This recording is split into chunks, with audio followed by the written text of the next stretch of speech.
നമസ്കാരം. കെ.ബി. ഗണേഷ് കുമാറും രാമേന്ദ്രൻ കടന്നപ്പള്ളിയും മന്ത്രിമാരായി അല്പസമയത്തിനകം സത്യപ്രതിജ്ഞ ചെയ്യും. 4 മണിക്ക് രാജ്ഭവനിലാണ് ചടങ്ങ്. ഗവർണർ ആരിഫ് മുഹമ്മദ് ഖാൻ സത്യവാചകം ചൊല്ലിക്കൊടുക്കും. 900 പേർക്ക് ഇരിക്കാവുന്ന സ്റ്റേജാണ് അവിടെ ഒരുക്കിയിരിക്കുന്നത്. 3ാം തവണയാണ് രണ്ടുപേരും മന്ത്രിമാരാകുന്നത്. ഈ ചടങ്ങ് നടക്കുന്ന സ്ഥലത്തേക്ക് പാസ് വെച്ചാണ് പ്രവേശനം അനുവദിച്ചിരിക്കുന്നത്. സിനിമാ വകുപ്പ് നൽകില്ലെന്ന്, കാരണം സിനിമാ വകുപ്പ് ഗണേഷ് കുമാർ ആവശ്യപ്പെട്ടിരുന്നു, അദ്ദേഹത്തിന് അത് നൽകില്ലെന്ന് CPM സെക്രട്ടേറിയറ്റ് തീരുമാനിച്ചിട്ടുണ്ട്. കാരണം സജി ചെറിയാൻ CPMൻ്റെ മന്ത്രി കൈകാര്യം ചെയ്ത വകുപ്പാണ് സിനിമാ വകുപ്പ്. ആന്റണി രാജു കൈകാര്യം ചെയ്തിരുന്ന ഗതാഗത വകുപ്പാണ് ഗണേഷിന്. പക്ഷേ ഇതിലൊക്കെ ഒരു വ്യക്തത വരണം. അല്പസമയത്തിനകം വ്യക്തത ഉണ്ടാകുമെന്നാണ് അറിയുന്നത്. മുഖ്യമന്ത്രി ഗണേഷ് കുമാറിന് കൂടുതൽ വകുപ്പ് കൊടുക്കുമോ എന്ന കാര്യം കൂടി കാത്തിരുന്ന് കാണണം. തുറമുഖ പുരാവസ്തു വകുപ്പ് മന്ത്രിയായി രാമചന്ദ്രൻ കടന്നപ്പള്ളി 2ാം പിണറായി മന്ത്രിസഭയിലും എത്തും എന്നുള്ളതാണ് പ്രധാനപ്പെട്ട കാര്യങ്ങൾ. രാജ്ഭവനിൽ നിന്നും VV അരുണും ഗണേഷ് കുമാറിൻ്റെ കുടപ്പനക്കുന്നിലെ വീട്ടിൽ നിന്ന് VV വിനോദും രാമേന്ദ്രൻ കടന്നപ്പള്ളി MLAയുടെ ഹോസ്റ്റലിലെ മുറിയിൽ നിന്ന് ഡാൻ കുര്യനും ഏറ്റവും പുതിയ വിവരങ്ങൾ പങ്കുവെക്കും. VV അരുൺ ചേരുന്നു. അരുൺ, എല്ലാ ചടങ്ങുകളും പൂർത്തിയായി, ഇതുമായി ബന്ധപ്പെട്ട തയ്യാറെടുപ്പുകൾ പൂർത്തിയായി എന്നാണ് മനസ്സിലാകുന്നത്. ഏതാണ്ട് 900 പേർക്ക് ഇരിക്കാവുന്ന ഒരു ഗാലറിയെ തയ്യാറാക്കിയിട്ടുണ്ട് എന്ന് വ്യക്തമാകുന്നുണ്ട്. പാസ് ഉപയോഗിച്ചാണ് പ്രവേശനം എന്ന് മനസ്സിലാകുന്നു. മറ്റു വിവരങ്ങൾ എന്താണ്? ആളുകളൊക്കെ എത്തി തുടങ്ങിയോ അങ്ങോട്ടേക്ക്?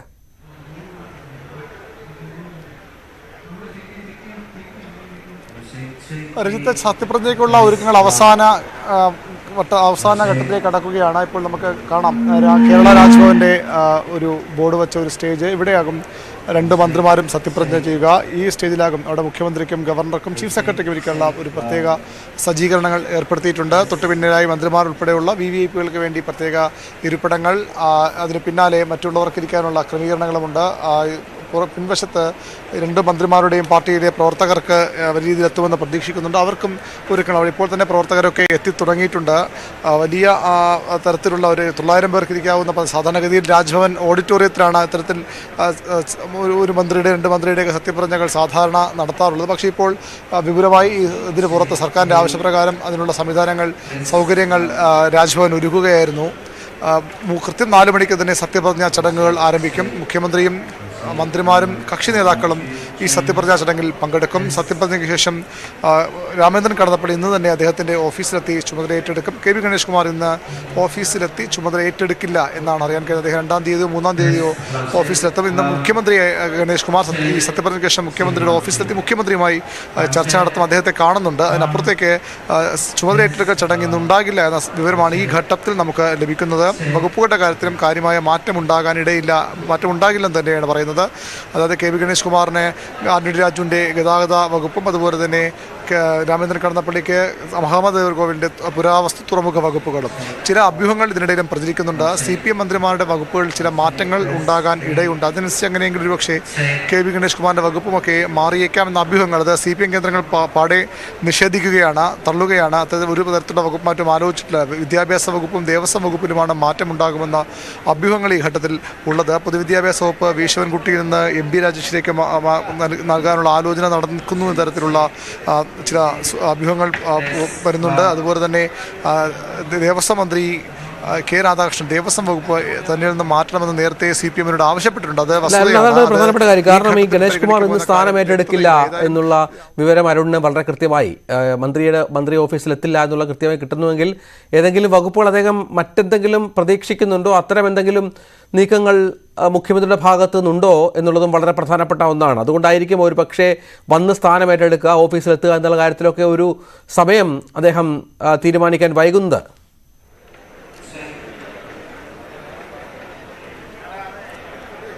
സ്വാഭാവികമായിട്ട് സംശയങ്ങളുണ്ട്, അഭ്യൂഹങ്ങളുണ്ട്. അതിനപ്പുറത്തേക്ക് ഒരു സ്ഥിരീകരണം ഒരു കേന്ദ്രങ്ങളിൽ ലഭിക്കുന്നില്ല. CPM നേതൃത്വം പൂർണ്ണമായും ഈ ഇപ്പോഴത്തെ അഭ്യൂഹങ്ങളെ തള്ളുകയാണ്. അത്തരത്തിലൊരു ആലോചനയും നടന്നിട്ടില്ല. അങ്ങനെ ഉണ്ടെങ്കിൽ ഒരുപക്ഷെ ലോക്സഭാ തെരഞ്ഞെടുപ്പിന് മുമ്പോ അല്ലെങ്കിൽ സർക്കാരിൻ്റെ അവസാന വർഷത്തിലോ ഒക്കെ മാത്രമേ അത്തരം അഴിച്ചുപണിയിലേക്ക് പോകൂ എന്നാണ് ഒരു വിഭാഗം നേതാക്കൾ പറയുന്നത്. ഏതായാലും അഭ്യൂഹങ്ങൾ ശക്തം തന്നെയാണ്. അത് ഏത് തരത്തിൽ സ്ഥിരീകരിക്കാൻ വൈകിട്ടോടുകൂടി മാത്രമേ സ്ഥിരീകരണം ഉണ്ടാകുകയുള്ളൂ. സത്യപ്രതിജ്ഞ കഴിഞ്ഞാലും പിന്നീട് ഗവർണറെ മുഖ്യമന്ത്രി വകുപ്പുകൾ അറിയിക്കണം. പുതിയ മന്ത്രിമാരുടെ വകുപ്പുകൾ ഗവർണറോട് ശുപാർശ ചെയ്യേണ്ടത് മുഖ്യമന്ത്രിയാണ്. അപ്പോൾ മാത്രമേ ഒരുപക്ഷെ കൃത്യമായ വകുപ്പുകൾ ഏതൊക്കെയെന്ന കാര്യത്തിൽ ഔദ്യോഗികമായ ഒരു സ്ഥിരീകരണം ഉണ്ടാകുള്ളൂ. ഏതായാലും ചില വകുപ്പുകൾ സംബന്ധിച്ച് ചില അഭ്യൂഹങ്ങൾ ഈ ഘട്ടത്തിൽ പ്രചരിക്കുന്നുണ്ട്. കെ.ബി. ഗണേഷ് കുമാർ എന്ന ഓഫീസിലെത്തി ചുമതല ഏറ്റെടുക്കുന്നുമില്ല എന്നതും വസ്തുതയാണ്. അതിനപ്പുറത്തേക്ക് സ്ഥിരീകരിക്കാവുന്ന വിവരങ്ങൾ, റിപ്പോർട്ടുകൾ ഈ ഘട്ടത്തിൽ നമുക്ക് വകുപ്പ് മാറ്റവുമായി ബന്ധപ്പെട്ട് ഇല്ല. ഏറ്റവും പ്രധാനപ്പെട്ട കാര്യം സത്യപ്രതിജ്ഞയ്ക്കുള്ള എല്ലാ ഒരുക്കങ്ങളും രാജ്ഭവനിൽ പൂർത്തിയായിരിക്കുന്നു. ഇനി 3:45 ഗവർണറും പുതിയ നിയുക്ത മന്ത്രിമാരും അതുപോലെ മുഖ്യമന്ത്രി ഉൾപ്പെടെയുള്ളവരും ഇവിടെ എത്തും. ഈ സത്യപ്രതിജ്ഞയ്ക്ക് അപ്പുറം ചില രാഷ്ട്രീയ മാനങ്ങളുണ്ട് ഇന്നത്തെ രാജ്ഭവനിലെ ഈ ചടങ്ങിന്. അത് നമുക്കറിയാം, സംസ്ഥാനത്ത് സർക്കാർ ഗവർണർ പോലെ ചരിത്രത്തിലില്ലാത്ത വിധം രൂക്ഷമാണ്, മോശം അവസ്ഥയിലാണ്.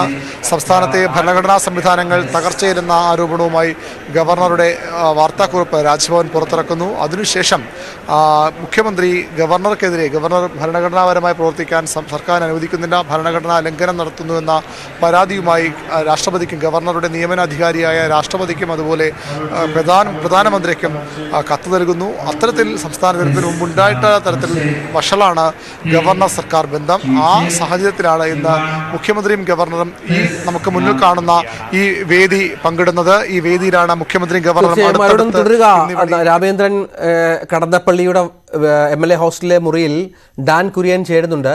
ഒപ്പം VV വിനോദ് ഗണേഷ് കുമാറിനൊപ്പം ചേരുന്നതും കൂടി നമ്മൾ കാണാം. ദൃശ്യങ്ങളാണ്.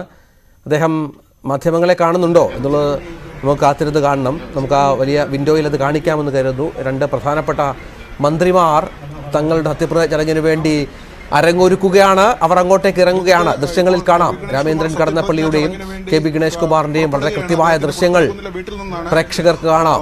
അവിടെ VV പത്തനാപുരംകാരോട് എന്താണ് ഇപ്പോൾ ഈ ഘട്ടത്തിൽ പറയാനുള്ളത്? മന്ത്രി KB ഗണേഷ് കുമാർ നമ്മളോടൊപ്പം ചേരുകയാണ്. നമസ്കാരം സർ. ഇന്നത്തെ ദിവസത്തിന്റെ എല്ലാവിധ ആശംസകളും പ്രാർത്ഥനകളും എല്ലാം ആദ്യം തന്നെ നേരുന്നു.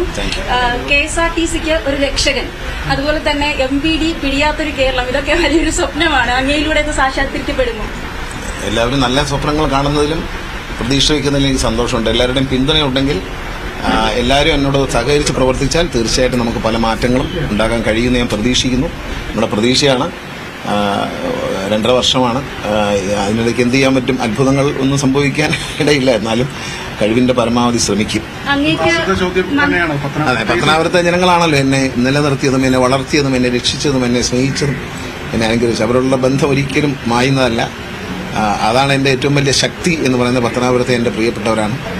അവർക്കാണ് എൻ്റെ മന്ത്രിസ്ഥാനവും ജീവിതത്തിലെ ഏത് സ്ഥാനവും എന്തും അവർക്കാണ് ഞാൻ കൊടുക്കുന്നത്. കഴിഞ്ഞ കുറഞ്ഞ വർഷങ്ങൾ ഞങ്ങൾ കണ്ടത് വീടില്ലാത്ത കുഞ്ഞുങ്ങൾക്ക് വീട് വെച്ചു കൊടുക്കുക, ആശുപത്രികൾ തുടങ്ങുക, നഴ്സറികൾ ആരംഭിക്കുക, മോശമായി ഒരു റോഡ് പണിതാൽ അത് പൊളിച്ചിട്ട് നല്ല റോഡ് ചെയ്യുക, ആ തരത്തിലൊക്കെ അങ്ങ് ചെയ്തു. അതിന്റെ ഒരു വിശാല അർത്ഥത്തിൽ KSRTC ഉൾപ്പെടെ നമുക്ക് കാര്യങ്ങൾ തീർച്ചയായിട്ടും അതെ, സമയബന്ധിതമായ കാര്യങ്ങൾ ചെയ്യും. അതിന് മുഖ്യമന്ത്രിയുടെ എല്ലാ പിന്തുണയും എനിക്ക് ലഭിക്കുമെന്ന് എനിക്ക് ഉറപ്പുണ്ട്. അത് ലഭിച്ചു കഴിഞ്ഞാൽ തീർച്ചയായിട്ടും അദ്ദേഹത്തോട് ആലോചിച്ച് എൻ്റെ കയ്യിൽ ഒരുപാട് പുതിയ ആശയങ്ങളുണ്ട്. അത് ഞാൻ അദ്ദേഹത്തോട് ചർച്ച ചെയ്യും. വളരെ മുതിർന്ന ഒരു നേതാവായ അദ്ദേഹത്തിന് ഒരുപക്ഷെ എന്നെക്കാൾ കാര്യങ്ങളെ അറിയാമായിരിക്കും. അപ്പോൾ അദ്ദേഹത്തിൻ്റെ ഉപദേശം തേടിക്കൊണ്ട് അദ്ദേഹത്തിൻ്റെ അനുവാദം വാങ്ങിക്കൊണ്ട് ഒരുപാട് നല്ല പരിഷ്കാരങ്ങൾ, ജനങ്ങൾ ആഗ്രഹിക്കുന്ന, ജനങ്ങൾ ഇഷ്ടപ്പെടുന്ന, ന്യൂ ജനറേഷൻ ഇഷ്ടപ്പെടുന്ന ഒരുപാട് ആശയങ്ങൾ നടപ്പിലാക്കാൻ പരമാവധി ശ്രമിക്കും. മറ്റൊരു ദിവസമായിരിക്കും അന്ന് ഓഫീസിലേക്ക് എത്തുക എന്ന് പറയുന്നു. വകുപ്പുകൾ അങ്ങനെയുള്ള അഭ്യൂഹങ്ങളും ഇല്ല, അങ്ങനെയൊന്നുമില്ല. അന്ന് പറഞ്ഞിട്ടില്ല, അങ്ങനെ ഞങ്ങൾ ചോദിച്ചിട്ടില്ല, അങ്ങനെ വന്നിട്ടില്ല. ഞങ്ങൾ CM ആണ് വകുപ്പ് തരുന്നത്. അത് നമ്മൾ ഓഫീസിൽ നിന്ന് ശരിയാകാത്തോണ്ട് പോകുന്നില്ല എന്നുള്ളൂ. ഞാൻ അവിടെ നിന്ന് സത്യപ്രതിജ്ഞ കഴിഞ്ഞ് CM-ന്റെ ഓഫീസിലേക്ക് പോകും. അത് കഴിഞ്ഞ് മന്ത്രിസ്ഥാനമൊന്നും അങ്ങേക്ക് കുത്തരിയല്ല. ഇത് 3ാമത്തെ തവണയാണ്. 2 തവണ UDF-നൊപ്പമായിരുന്നു. ഇപ്പോൾ എന്താണ് ഒരു പുതുമ കാണുന്നത്? തീർച്ചയായിട്ടും കഴിഞ്ഞ 7.5 വർഷമായി കേരളം ഭരിക്കുന്ന ഇടതുമുന്നണി സർക്കാർ ഒരു അഴിമതിരഹിത സർക്കാരാണ്.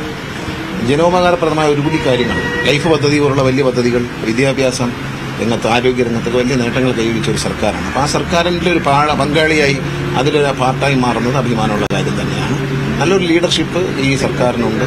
ശ്രീ പിണറായി വിജയൻ നല്ലൊരു ലീഡറാണ്. അദ്ദേഹത്തെ ഒരു കൂടെ വർക്ക് ചെയ്യുക എന്ന് പറയുന്ന ഒരു സന്തോഷമുള്ള കാര്യമാണ്. തീർച്ചയായിട്ടും അതിലെന്തെങ്കിലുമൊക്കെ കാര്യങ്ങൾ ചെയ്യാൻ കഴിയുമെന്ന് പ്രതീക്ഷിക്കുന്നു. KB ഗണേഷ് കുമാർ സത്യപ്രതിജ്ഞയ്ക്കായി അദ്ദേഹത്തിൻ്റെ വസതിയിൽ നിന്നും, കുടപ്പനക്കുന്നിലെ വസതിയിൽ നിന്നും അദ്ദേഹത്തിൻ്റെ കുടുംബസമേതം പുറപ്പെടുന്ന ദൃശ്യങ്ങളാണ് പ്രേക്ഷകർ കാണുന്നത്. അദ്ദേഹം അല്പസമയത്തിനകം തന്നെ ഏതാണ്ട് 10-20 മിനിറ്റ് 15 മിനിറ്റിനകം രാജ്ഭവനിലെത്തും. 4 മണിക്കാണ് ചടങ്ങുകൾ നിശ്ചയിച്ചിരിക്കുന്നത്. മറുവശത്തെ വിൻഡോയിൽ രാമേന്ദ്രൻ കടന്നപ്പള്ളി, അദ്ദേഹം MLA ഹോസ്റ്റലിലെ മുറിയിലുണ്ട്. ഡാൻ കുര്യനുണ്ട്. ഡാൻ, രാമേന്ദ്രൻ കടന്നപ്പള്ളിയുടെ ഒരുക്കങ്ങൾ എങ്ങനെയാണ്? രഞ്ജിത്ത് അല്പസമയത്തിനകം അദ്ദേഹത്തിന്റെ ഒരുക്കങ്ങളൊക്കെ പൂർത്തിയാക്കി പുറത്തേക്ക് വരും. ഓഫീസിന് പുറത്ത് അദ്ദേഹത്തിന്റെ ഒപ്പം ജോലി ചെയ്ത് അല്ലെങ്കിൽ അദ്ദേഹത്തിന്റെ ഓഫീസിൽ പ്രവർത്തിച്ചിരുന്ന മറ്റ് ജീവനക്കാരുണ്ട്. അതോടൊപ്പം തന്നെ കണ്ണൂരിൽ നിന്ന് അദ്ദേഹത്തിന്റെ മണ്ഡലത്തിൽ നിന്ന് എത്തിയ രാഷ്ട്രീയ പ്രവർത്തകരുണ്ട്. ഒപ്പം തന്നെ ഭാര്യ സരസ്വതി, മകൻ മിഥുൻ, മരുമകളുണ്ട്. അങ്ങനെ കുടുംബാംഗങ്ങളൊക്കെ തന്നെയുണ്ട്. അല്പസമയത്തിനകം ഇവിടെ നിന്ന് രാജ്ഭവനിലേക്ക് രാമചന്ദ്രൻ കടന്നപ്പള്ളി പുറപ്പെടും എന്നാണ് മനസ്സിലാക്കാൻ കഴിയുന്നത്. എടുത്തു പറയേണ്ട കാര്യം, രാഷ്ട്രീയക്കാർക്കിടയിലെ സാധാരണക്കാരൻ എന്ന് പേരെടുത്ത ഒരു സൗമ്യ മുഖമാണ് രാമചന്ദ്രൻ കടന്നപ്പള്ളിയുടേത്. അത്തരമൊരാൾ വീണ്ടും പിണറായി വിജയൻ മന്ത്രിസഭയിലേക്ക് എത്തുമ്പോൾ അത് കൃത്യമായ ചില ലക്ഷ്യങ്ങൾ അത് നേരത്തെ തന്നെ മുൻകൂട്ടി ഉറപ്പിച്ചാണ് അദ്ദേഹം മന്ത്രിസഭയിലേക്ക് വരുന്നതെങ്കിലും തുറമുഖ വകുപ്പ് തന്നെ അദ്ദേഹത്തിന് വീണ്ടും ലഭിക്കുകയാണെങ്കിൽ അഴീക്കൽ ഗ്രീൻഫീൽഡ് തുറമുഖം ഉൾപ്പെടെ സംസ്ഥാനമേറെ പ്രതീക്ഷയോടെ കാത്തിരിക്കുന്ന ഒരുപാട് വികസന പ്രവർത്തനങ്ങളുടെ ചുക്കാൻ പിടിക്കുന്ന തരത്തിലേക്ക് രാമചന്ദ്രൻ കടന്നപ്പള്ളിയുമായി ബന്ധപ്പെട്ട കേന്ദ്രങ്ങൾ വീണ്ടും എത്തുന്ന ഒരു സാഹചര്യമുണ്ടാകും. കഴിഞ്ഞ ബജറ്റിൽ തന്നെ വലിയ തരത്തിൽ ഏതാണ്ട് 3700 കോടി രൂപയിലധികം നീക്കിവെച്ച പദ്ധതിയാണ് അഴീക്കൽ ഗ്രീൻഫീൽഡ് തുറമുഖ പദ്ധതി. അതടക്കം സംസ്ഥാനത്തെ വിവിധ ചെറുകിട തുറമുഖ പദ്ധതികൾക്ക് ഊർജ്ജം വെപ്പിക്കാൻ 2016-2021 കാലഘട്ടത്തിൽ അദ്ദേഹം തുറമുഖ വകുപ്പ് മന്ത്രിയായിരുന്ന കാലഘട്ടത്തിൽ നടത്തിയ പ്രവർത്തനങ്ങളേറെ ശ്ലാഘനീയമായി വിലയിരുത്തപ്പെട്ടതുമാണ്. ആ പ്രവർത്തനങ്ങൾക്ക് നവോന്മേഷം പകരാൻ വീണ്ടും അദ്ദേഹം തുറമുഖ വകുപ്പ് മന്ത്രിയാകുന്ന സാഹചര്യമുണ്ടായാൽ അതിന് കഴിയുമെന്ന് തന്നെയാണ് വിലയിരുത്തൽ. എന്തായാലും വകുപ്പുകളുടെ കാര്യത്തിൽ നേരത്തെ അരുൺ സൂചിപ്പിച്ച പോലെ ചില മാറ്റങ്ങളൊക്കെ ഉണ്ടായേക്കുമെന്ന അഭ്യൂഹങ്ങൾ പരക്കുന്നുണ്ടെങ്കിലും തുറമുഖ വകുപ്പിന്റെ ചുമതലയിലേക്ക് രാമചന്ദ്രൻ കടന്നപ്പള്ളി തന്നെ എത്തിയേക്കും എന്ന വിലയിരുത്തലാണ് അദ്ദേഹവുമായി ബന്ധപ്പെട്ട കേന്ദ്രങ്ങളിൽ നിന്ന് ലഭിക്കുന്നത്. അകത്തെ മുറിയിൽ മറ്റ് ഒരുക്കങ്ങളൊക്കെ പൂർത്തിയാക്കി അദ്ദേഹം അല്പസമയത്തിനകം പുറത്തേക്ക് അദ്ദേഹത്തിന്റെ ഓഫീസിലേക്ക് എത്തും. ഇവിടെ നിന്ന് വൈകാതെ തന്നെ രാജ്ഭവനിലേക്ക് പുറപ്പെടുന്ന തരത്തിലാണ് ക്രമീകരണങ്ങൾ. ഏറെ പ്രതീക്ഷയോടെയാണ് അദ്ദേഹത്തിന്റെ ഒപ്പമുള്ള സഹപ്രവർത്തകർ, അദ്ദേഹത്തിന്റെ കുടുംബാംഗങ്ങൾ, ബന്ധുമിത്രാദികളൊക്കെ വീണ്ടും മന്ത്രിസഭയിലേക്ക്, പിണറായി വിജയൻ മന്ത്രിസഭയിലേക്ക് രണ്ടാമതും എത്തുന്ന രാമചന്ദ്രൻ കടന്നപ്പള്ളിയുടെ ഈ നിയോഗത്തെ നോക്കിക്കാണുന്നത്. എന്തായാലും ഒരു പിണറായി വിജയൻ മന്ത്രിസഭയിൽ 2016 മുതൽ 2021 വരെയുള്ള ആദ്യ പിണറായി സർക്കാരിന്റെ കാലത്ത് തുറമുഖ വകുപ്പിന് പുറമെ മ്യൂസിയം, പുരാവസ്തു വകുപ്പുകളുടെയൊക്കെ ചുമതല വഹിച്ച ഒരു ആൾ കൂടിയാണ് രാമചന്ദ്രൻ കടന്നപ്പള്ളി. ആ പ്രവർത്തന പരിചയം അദ്ദേഹത്തിനുണ്ട്. ആ പരിചയങ്ങൾ വെച്ചുകൊണ്ടാണ് അദ്ദേഹം വീണ്ടും മന്ത്രിസഭയിലേക്ക്, രണ്ടാം പിണറായി വിജയൻ മന്ത്രിസഭയിലേക്ക് എത്തുന്നത്. അദ്ദേഹത്തിന് തുറമുഖ വകുപ്പ് തന്നെ ലഭിക്കുമെന്ന കാര്യം ഏറെക്കുറെ ഉറപ്പായി കഴിഞ്ഞിരിക്കുന്നു. എന്തായാലും രാജ്ഭവനിൽ 4 മണിക്കാണ് കൃത്യം ചടങ്ങുകൾ ആരംഭിക്കുക. അതിന് മുന്നോടിയായി തന്നെ നിയുക്ത മന്ത്രിമാരായി സത്യപ്രതിജ്ഞ ചെയ്യുന്ന ഗണേഷ് കുമാറും രാമചന്ദ്രൻ കടന്നപ്പള്ളിയും ഒപ്പമുള്ളവരും ഒക്കെ അവിടേക്ക് എത്തേണ്ടതുണ്ട്. മറ്റ് ഒരുക്കങ്ങളൊക്കെ രാജ്ഭവനിലും പൂർത്തിയായിരിക്കുന്ന ഒരു സാഹചര്യത്തിൽ വൈകാതെ തന്നെ MLA ഹോസ്റ്റലിലെ അദ്ദേഹത്തിന്റെ മുറിയിൽ നിന്ന് പ്രധാനപ്പെട്ട കാര്യം, നമ്മുടെ രണ്ട് പ്രധാനപ്പെട്ട വിൻഡോകളിൽ കാണുന്നത്, ഒന്ന് KV ഗണേഷ് കുമാർ, അദ്ദേഹത്തിന്റെ വസതിയിൽ നിന്നും പുറപ്പെടുകയാണ്. തിരുവനന്തപുരത്തെ കുടപ്പനക്കുന്നിലെ വസതിയിൽ നിന്നും പുറപ്പെടാൻ ഒരുങ്ങുന്നു. ഏതാനും നിമിഷങ്ങൾക്കകം പുറപ്പെടും. കാരണം ഇപ്പോൾ 3:10 സമയം. 4 മണിക്കാണ് സത്യപ്രതിജ്ഞ. 10-20 മിനിറ്റ്, 15 മിനിറ്റ് ഒക്കെ എടുക്കും. തിരുവനന്തപുരത്ത് ട്രാഫിക് ബ്ലോക്ക് ഒക്കെ എടുത്താൽ 15 മിനിറ്റ് എടുക്കുമെന്ന് പ്രതീക്ഷിക്കാം, അല്ലെങ്കിൽ 20 മിനിറ്റ് പരമാവധി. 3:30 കഴിയുമ്പോഴേക്ക് അദ്ദേഹത്തിന് അവിടെ എത്തണം. ഒപ്പം അദ്ദേഹത്തിൻ്റെ കുടുംബം ഉണ്ട് എന്ന് മനസ്സിലാക്കുന്നു. രാമചന്ദ്രൻ കടന്നപ്പള്ളി ഉള്ളത് അദ്ദേഹത്തിൻ്റെ MLA ഹോസ്റ്റലിലെ മുറിയിലാണ്, തൊട്ടടുത്താണ്, കുറച്ചുകൂടി അടുത്താണ്. അദ്ദേഹം അവിടെ എത്തും.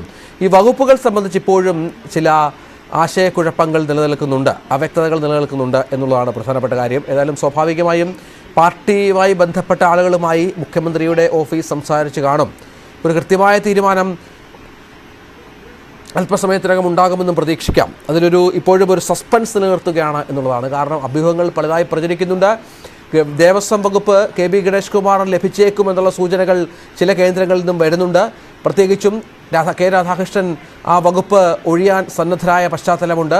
ദേവസ്വം വകുപ്പിനെയും രാമചന്ദ്രൻ കടന്നപ്പള്ളിക്ക് കൊടുക്കുമോ എന്ന കാര്യത്തിലും ചില അവ്യക്തതകളുണ്ട്, അല്ലെങ്കിൽ ചില അഭ്യൂഹങ്ങളുണ്ട്. അങ്ങനെ സമൂലമായ ഒരു മാറ്റം ഈ തരത്തിലുള്ള മന്ത്രിമാരുടെ മാറ്റവുമായി ബന്ധപ്പെട്ട് ഉണ്ടാകുമോ എന്ന കാര്യം കൂടി കാത്തിരുന്നു കാണണം എന്നുള്ളതാണ് ഏറ്റവും പ്രധാനപ്പെട്ട വിവരമായി ഈ ഘട്ടത്തിൽ കാണേണ്ടത്. നമ്മൾക്ക് കാത്തിരുന്നു കാണാം ഏതാനും നിമിഷങ്ങൾക്കകം. VV അരുൺ അവിടെ ഉണ്ട്. അരുൺ, 2 മന്ത്രിമാരും പുറപ്പെടാൻ സന്നദ്ധരാണ്. അവിടെ രാജ്ഭവനിൽ അവരെ സ്വീകരിക്കാൻ ഒരുക്കങ്ങൾ പൂർത്തിയായോ?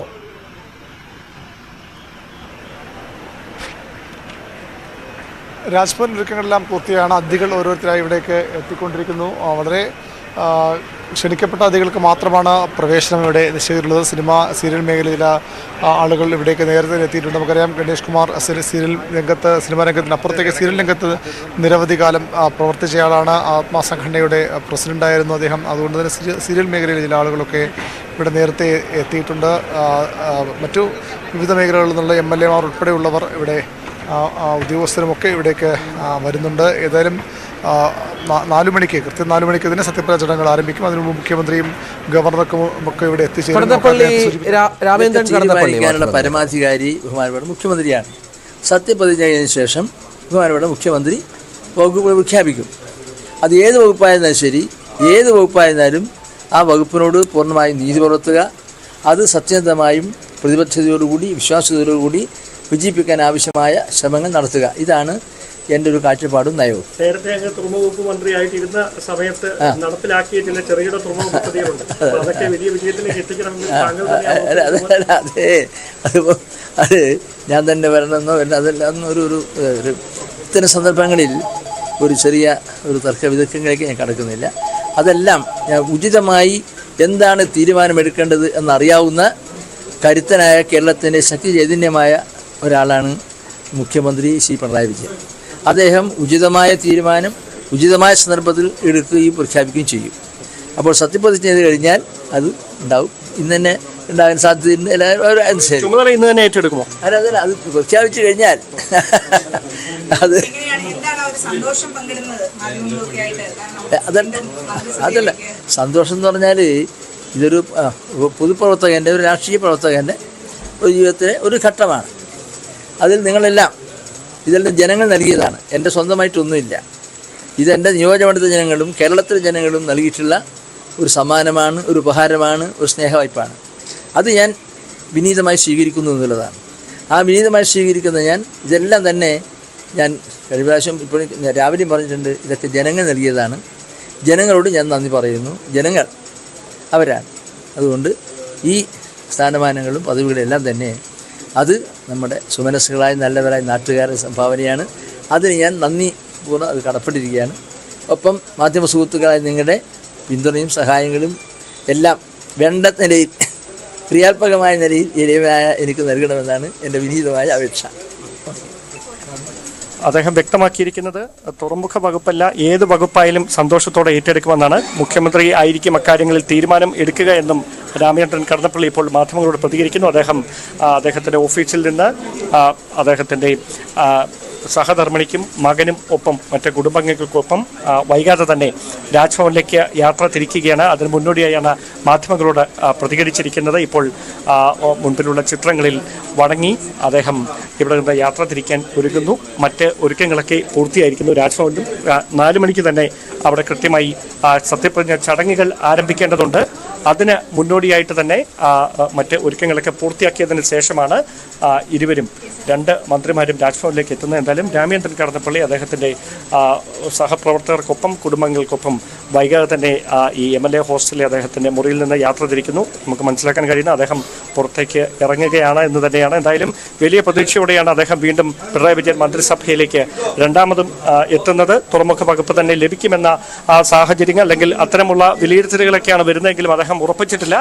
മുഖ്യമന്ത്രിയായിരിക്കും വകുപ്പുകളുടെ കാര്യത്തിൽ അന്തിമമായ തീരുമാനം എടുക്കുക എന്ന സൂചനകളാണ് അദ്ദേഹത്തിൻ്റെ പ്രതികരണങ്ങളിൽ നിന്ന് വ്യക്തമായിക്കൊണ്ടിരിക്കുന്നതും. രഞ്ജിത്ത്, അതാണ് വകുപ്പുകൾ സംബന്ധിച്ച് ഇപ്പോഴും ആശയക്കുഴപ്പമുണ്ട്. ചില സൂചനകളുണ്ട്, ഒപ്പം ചില അഭ്യൂഹങ്ങളുണ്ട്, ചില അത്ഭുതങ്ങളുണ്ട്. കാത്തിരുന്ന് കാണാം നമുക്ക് അല്പസമയത്തിനകം. വളരെ പെട്ടെന്ന് ഇടവേളയ്ക്ക് ശേഷം.